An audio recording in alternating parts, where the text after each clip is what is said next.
Hi, I'm Tom. And I'm Molly. Welcome to Friends at Gameology, hosted by MoonlightCrew.com. Reviews for science. In 7 minutes or less. Sentinels of the Multiverse. Sentinels is a cooperative game based on superheroes. Not on the iconic superheroes that you would know, you'd think, but they're not from Marvel or DC, but they're made-up superheroes like Tachyon and Legacy, fighting an opponent, a villain, in an environment. And so everybody picks a deck to play as their superhero, and the group can decide or maybe randomly choose which villain to face, and then where they're going to fight the villain. It's a cool setup. You can, on your turn, play a card, use a power, and then draw a card. So it's a very it's simple in that regard. But there's a lot going on in this game. When you defeat the villain, in this particular case, he turns over and you have to defeat a different incarnation of him. And maybe in this case, this villain just flips every single turn and does something different on each side. And so you can never tell what's going to come. Very exciting in that regard.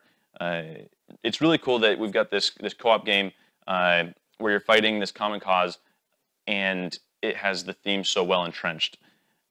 When it comes to simplicity versus complexity, how do you rule? Complex. There's no getting around. This is a complex, fiddly game. There are a lot of components. Like Tom said, you draw a card, play a card.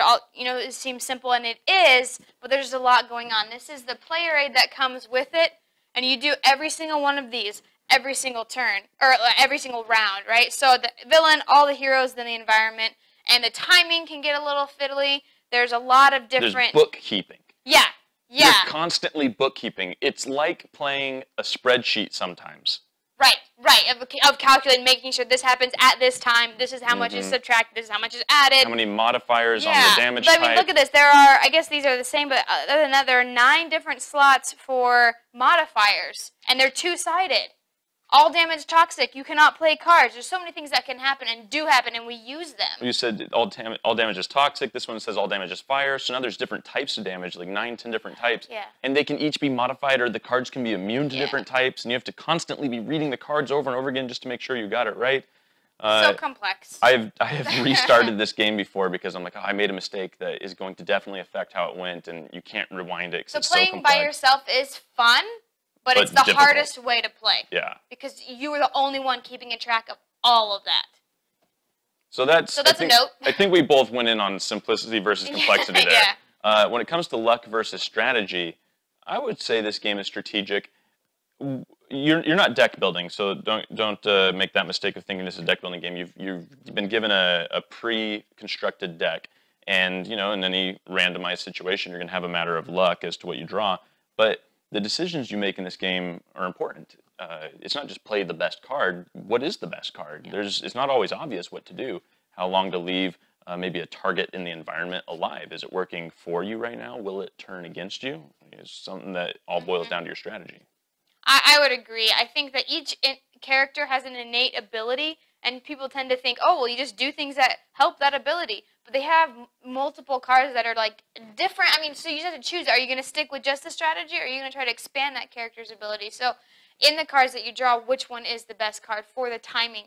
Again, that timing piece comes in. So yeah, I would definitely say this is, there's a lot of strategy. Obviously, there's luck in what cards you get, what card the villain gets. Is he going to destroy everything in the beginning, which is great because you don't have anything? Or is he going to destroy everything in the middle or end when you have your whole thing set up and you've got to figure that out? So there is some luck, but I think that happens, that just makes it more thematic, which jumps us right into fun versus boring. This game is fun. This game is super fun. Yeah. I didn't know what I was getting into when I first played. A friend pulled us in at a convention. I was like, sure, I'll play.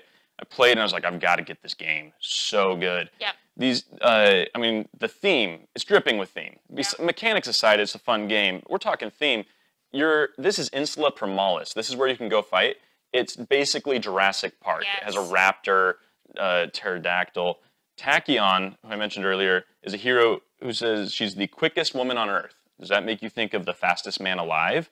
We've got America's Legacy, we got the Flash here. We've got Superman mixed with Captain America. Greater Than Games was not shy in just lifting from all sorts of How I Met Your Mother, just different. There are quotes on these cards. It's dripping with theme.